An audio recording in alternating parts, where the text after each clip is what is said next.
Let's talk about the Buccaneers versus the Buffalo Bills. What did you learn, Noah? I learned it was Dalton Kincaid season, baby. That's what I learned. I mean, this dude, it's just awesome. It wasn't just us, the fantasy community. We were all ready for this. We were all ready for the breakout to happen. And it did. We saw it come through. Dalton Kincaid, 17.5 fantasy points, 5 catches, 7 targets, 65 yards and a touchdown, and a Buffalo leap. I'm sure that's a thing that they call that. Sure. I don't know. Actually, the Buffalo leap is probably people jumping through a table, so that probably wasn't the Buffalo leap. Right. But a fun celebration for Dalton Kincaid. Looked like he was having a blast after scoring his first touchdown.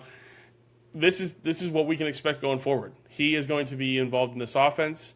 Not only was his touchdown great, he had another catch on the sideline that was freaking awesome. Yeah. Dude absolutely made it an all-pro adjustment. Looked like a seasoned vet out there. Looked like Cooper Kupp out there. Hey, what do you think? Out there making an adjustment, turning around, grabbing the ball, getting his feet down before he went out of bounds. It's Dalton Kincaid season, dude. I'm excited. He was my must start, and your risky start. We were all full. We were both full speed ahead, as we've said. I started him in the league where I had to pick him up.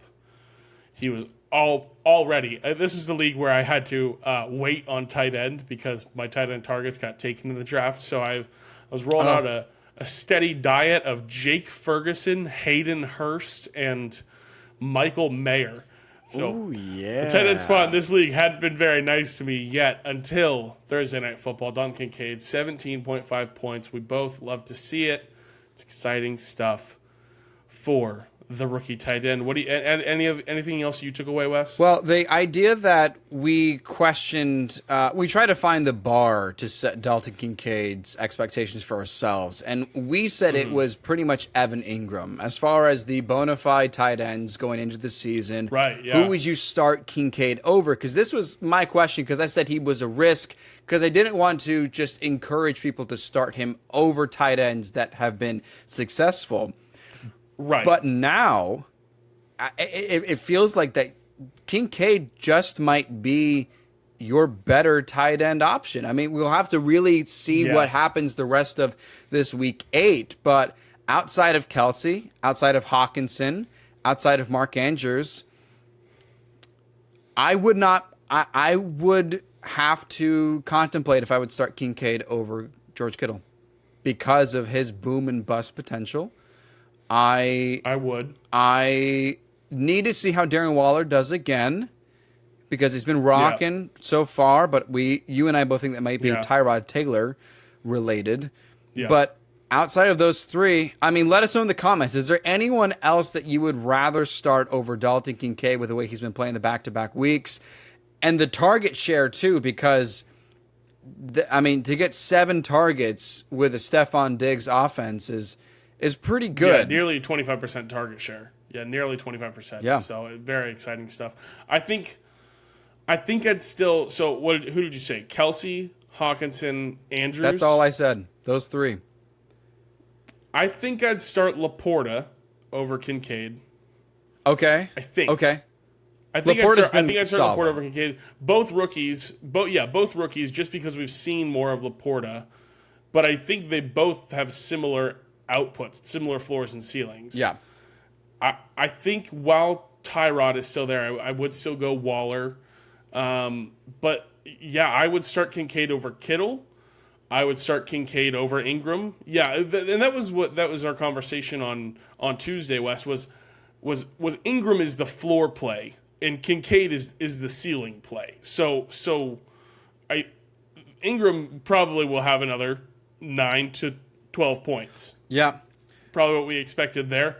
Kincaid, we see, hey, when he gets in the end zone, that's a fun time, 17.5. If he didn't score a touchdown this week, 11.5, you'd be like, cool, from a tight end, I'm chilling. I'm good with that. Bad. Like, we're in a good spot. Outside of, a tight end I didn't have to draft in the first 5 rounds, sweet, cool, we're good. So, exciting stuff for Dalton Kincaid. It's going to be, especially with Dawson Knox being on IR, we obviously wish him a speedy recovery. He got a new contract this offseason. But with Dawson Knox going on IR, we know that we have Dalton Kincaid for at least another 3 weeks after this. And 3 weeks may be enough time for somebody to maybe take a starting job. You beat me to we'll it. Have to see. I was going to say, like, I know you just said we wish him a speedy recovery, but, like, I'm glad I forgot that he signed a contract in the offseason. That does make a difference. But why take a tight end in the first round? I mean, man. Why take a tight end in the first round? For that reason, baby, to use him like that. It's exciting stuff. He is that good. It's exciting stuff for Dalton Kincaid to come. He benefits Josh Allen. He benefits the Bills. He benefits everything. He is an exciting player, and we are very excited that it is Dalton Kincaid's season. We have come around, and we have made it, and we have arrived. It's exciting stuff. Good stuff to see here. Hey, another must start, your must start, Wes. James Cook, 8.3 fantasy points. It's a little bit disappointing to see him come back onto a week where he's involved in the passing game and then be in a game where he just gets one target. He gets one target. Josh Allen threw 40 passes, and he got one target. After like the second drive, so it was in the second quarter, after the first play of the drive interception for the Buffalo Bills. Yeah. I tweeted out, I said, hey, Ken Dorsey, stop being cute and just hand the ball off on first down to your wildly efficient running back who's been running very well all season. And I don't know if Ken Dorsey follows me on Twitter or X, because after that, the very next drive was the James Cook drive. That was his biggest drive of the game for James Cook. First down, 19-yard carry, and then he just kept going. He got 4 or 5 carries on that drive alone. It's frustrating that the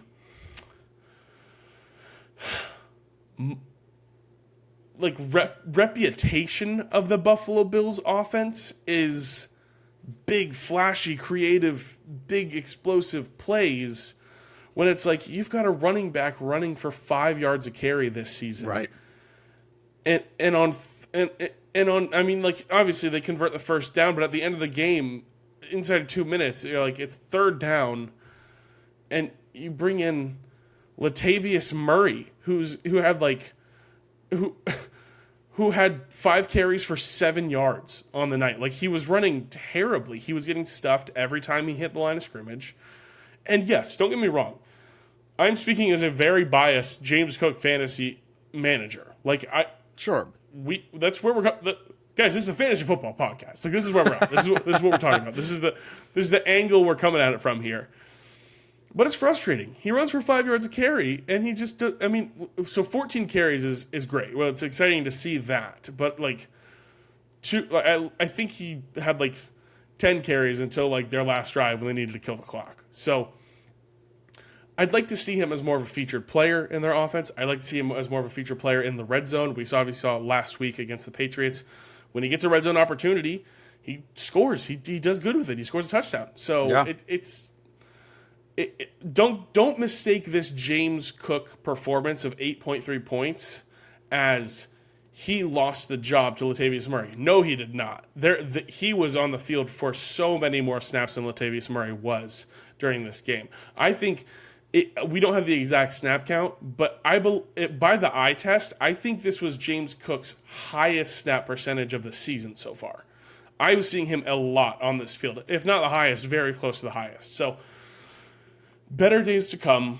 He's not touchdown dependent. He was a top 15 running back without scoring a touchdown through the first 4 or 5 weeks. He is not a touchdown dependent guy. Don't worry about it. It's just I think he's getting the work. He's being efficient. He's getting some low quality carries. If I'm being honest with you, I think he needs to be more of a wide zone run scheme guy, kind of like a Devon A-Chain kind of feel, kind of give him the outside work and stuff like that, and he can get into space and almost like a one-cut guy. But I don't know. I'm not worried about James Cook after this performance. I'm just a little bummed.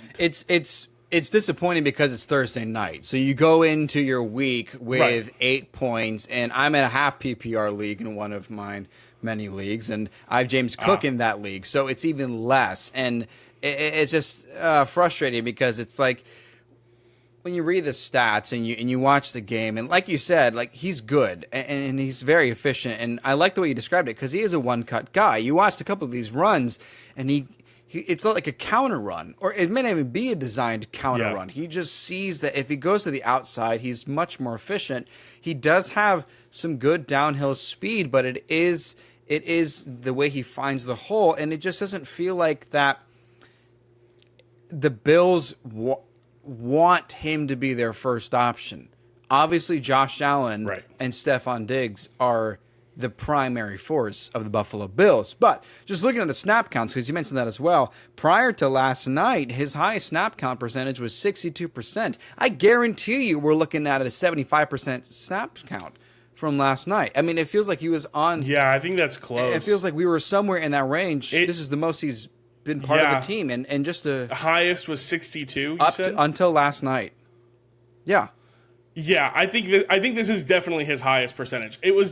I was worried at the beginning of the game because the Bills get the kickoff, or the Bills come out on the field after the Bucs' first drive, and it was like I'm watching the slow-mo, not the slow-mo, but like the Steadicam guy on the field going up and being there with Josh Allen coming out, and I'm like, I always look, I'm like, all right, who's walking out with him?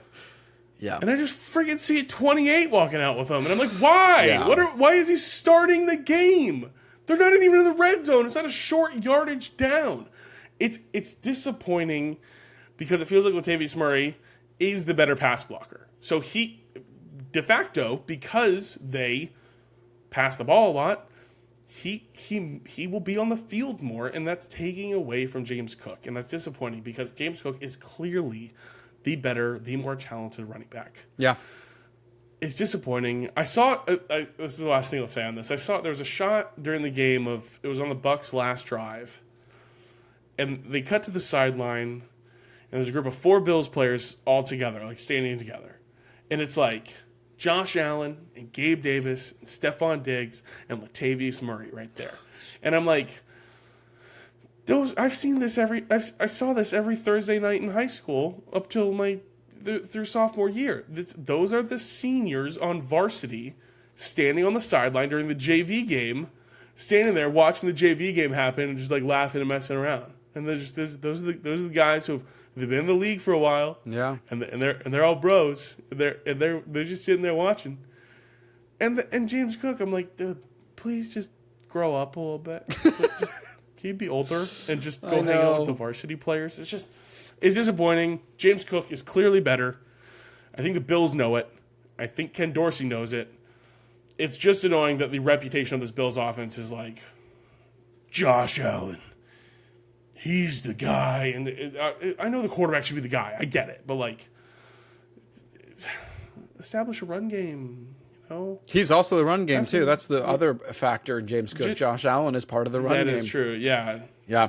He scores the rushing touchdown. So there will be better days for James Cook. We all know it. We're all aware of it. And, he's not touchdown dependent. He hadn't scored a touchdown through 4 weeks, and he was like a top 12 running back. So he'll be okay. He'll be fine. Just get him a little more involved in the passing game, hopefully, and we'll see what happens. Hey, risky start. We'll jump into that real quick. We already covered yours, Wes. It was Dalton Kincaid.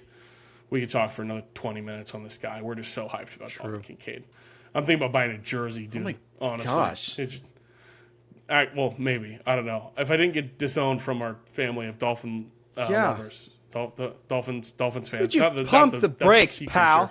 All right? Just 2 weeks. Overreaction Friday from this guy here.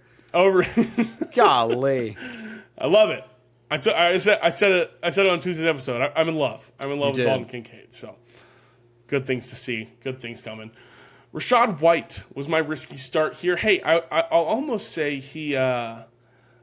I saw his stat line and I wanted to say 17.9 points. And before I even saw the final stat line, I just from watching the game, I went.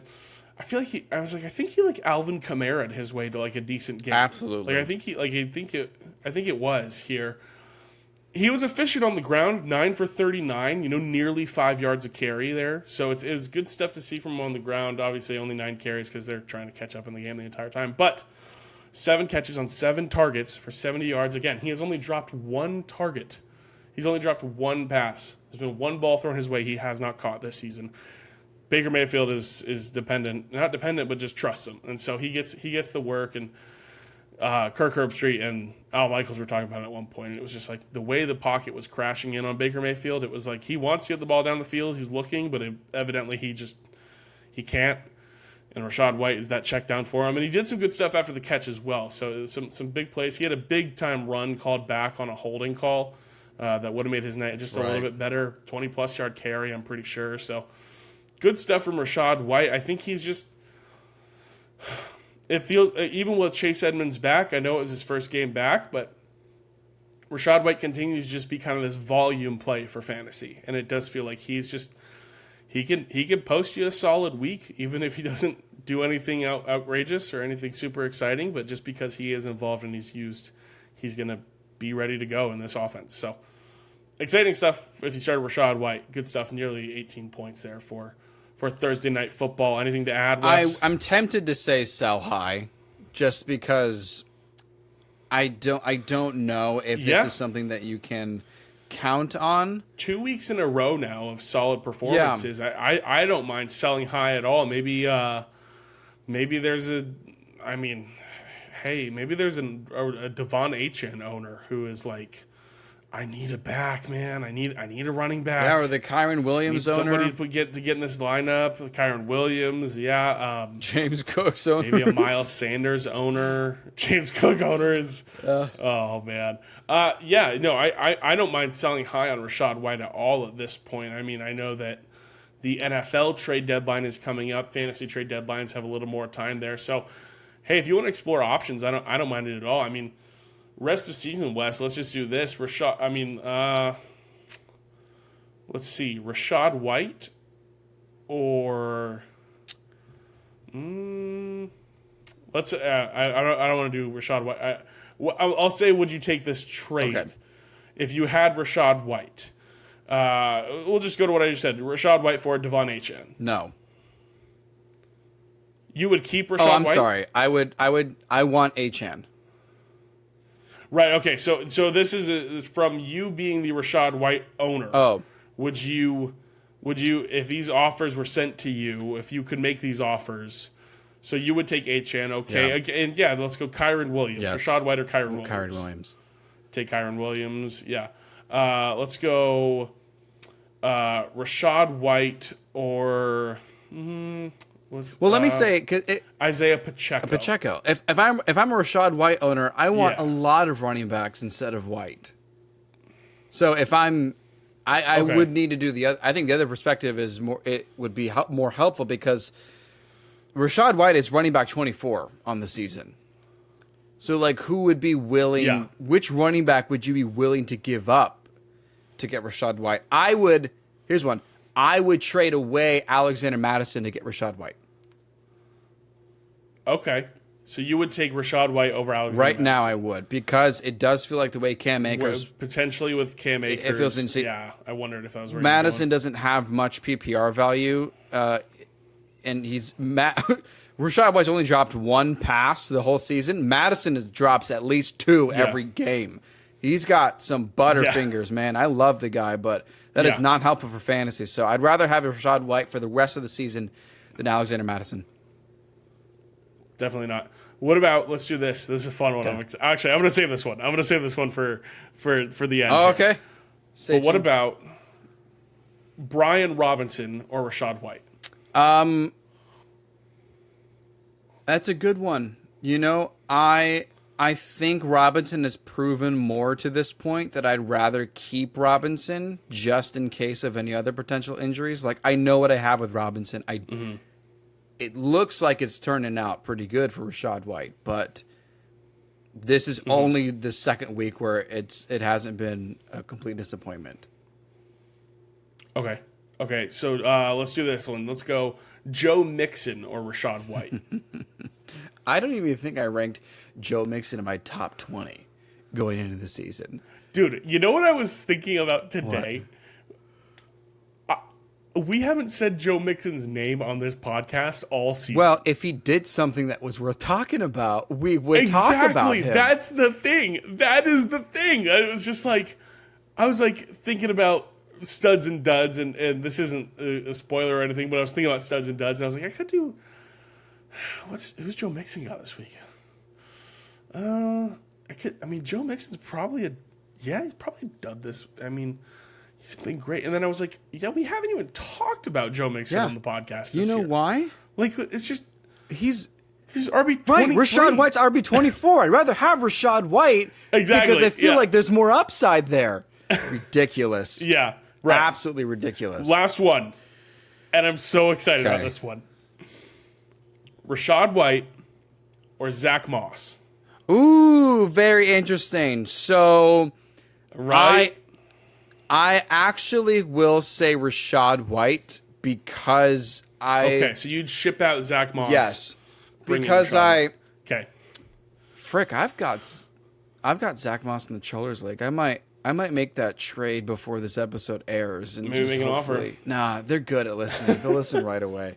No, but the starter, a starting running back. Jonathan Taylor just got 18 carries. He's back. He's in his full force. Zach Moss also had 18 carries, which I think is why you could get that deal done. Because then you'd be able to just show somebody like, I don't know, man, this guy has a lot of carries. I want the starter, but I mean, Moss, if anything were to go down with Jonathan Taylor, right, you make a good case there. But that's a great way to close that out. Good trade scenario. Yeah, we're both in agreement there. Yeah, good trade scenarios there for you. Let's jump to our don't start here because, dude, I don't know what it is about every time I talk crap about this guy on the podcast. Right. I made him my dud and my don't start on 2 separate occasions now, and both times he has his best game of the season up to that point. So Gabe Davis, 23.7 fantasy points. Dude, I was like, he sucks. He's had 2 games in the season so far with more than 4 catches. Right. Like, he's so bad. He's not going to score another touchdown. I don't know what you guys are on. Let it go. Gabe Davis sucks. 12 targets. 12 targets. 9 catches for 87 yards and a touchdown. 23.7. I'm not going to talk about Gabe Davis on the podcast again until I trade for him. And then I'll keep talking crap about him, and then I'll keep rolling him out in my lineup, and then I'll keep winning weeks. Like, that's just how this is going to happen. Here's the thing. I had the thought like a couple hours before kickoff. And so for fun, on just like my own Google account, I just commented just to help with some of the engagement on that separate clip on YouTube. I was like, incoming 23-point performance from Gabe Davis. It's your fault. I think I jinxed it. I'm so sorry. But then we look, and it was spot on. You can see the time I posted this comment. Hours before kickoff. And I said 23-point game coming, and here it is, 23.7 points. We have this weird effect on, and you know who else? Ken Dorsey and Gabe Davis follow you on Twitter, and they were like, right, okay, that's what it is. Yeah. This guy's pissing me off. I'm sending it. Yeah. No more James Cook and only Gabe Davis. Here we go. And then he smashes the tablet on the counter, as Ken Dorsey does. Yeah, and then the OC comes in and does his little, covers the camera. Yeah. Anyway. Hey, if you started him against our will, congratulations. Next week he'll come back out and have 1 catch for 14 yards. So right. There you go. Enjoy. Let's fly through the rest of this. Just whatever. Yeah. Okay. So Josh Allen, fantastic game. 33 fantasy points, 31 for 40, 324, 2 touchdowns, an interception, 41 rushing yards, and a touchdown there.